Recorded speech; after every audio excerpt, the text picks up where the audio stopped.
In this tutorial, we'll be talking about your page settings. Page settings cover adding and deleting pages, as well as organizing and turning certain pages into headers like you see here. Headers are non-functional pages and serve only as a placeholder in your menu. To get access to any of this, hover over your menu and click on the Lock button, then back over to your menu and then on the Pencil and Paper button.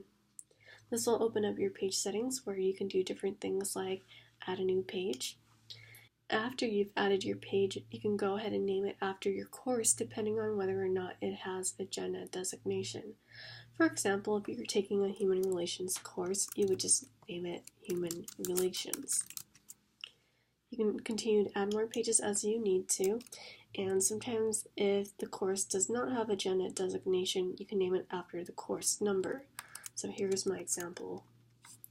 Once you've added your pages, you'll want to probably organize these pages so that they're not falling off of your menu.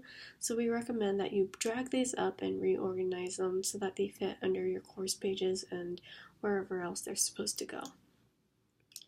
You can also create sub-pages by dragging your pages to the right, and I can even drag this further to the right if I wanted to make a sub-page of Human Relations and so on. This is not a subpage of Human Relations, however, so I'll just pull it back to being lined up with the rest of these.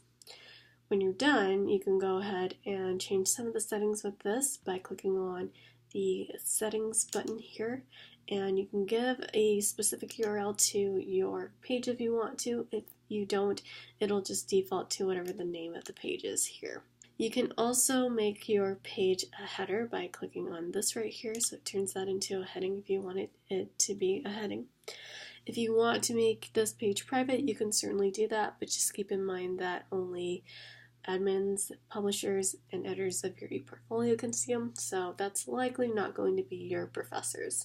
So I don't recommend making that private. However, if you're not getting graded on that page, you can go ahead and turn it private.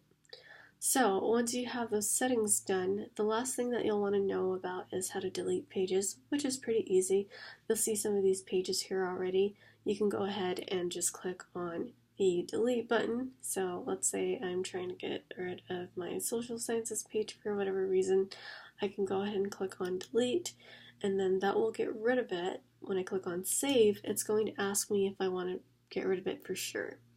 So anything that's listed in blue is going to be deleted, and I only have one page selected, so if I'm positive that I want to delete this, I'm going to type the word in red, which is delete. And it has to look exactly like how you see it. You can't put any capitals in it, or you can't put in spaces, things like that, otherwise it will not register. So just type in the word as you see it, and then you can click on delete to get rid of that. Once you've done so, you cannot get that page back, so just be really sure before you delete that page. Once you've done that, you'll see that it has been removed from your menu here. And you can also check it here as well. Don't forget to add any new course pages to the coursework page by double-clicking underneath Course Skills and typing in Other Courses, then bulleting your courses underneath and include any Gen Ed designations, the course number, and the course name. When you're finished, you'll want to link them as well. To do so, hover over Coursework, then the page, then right-click on the page, copy the link address, then click back into this box here and highlight your course, click on the paperclip, the chain link, paste, and then click on the check mark, making sure to do that to all of the pages that you just made.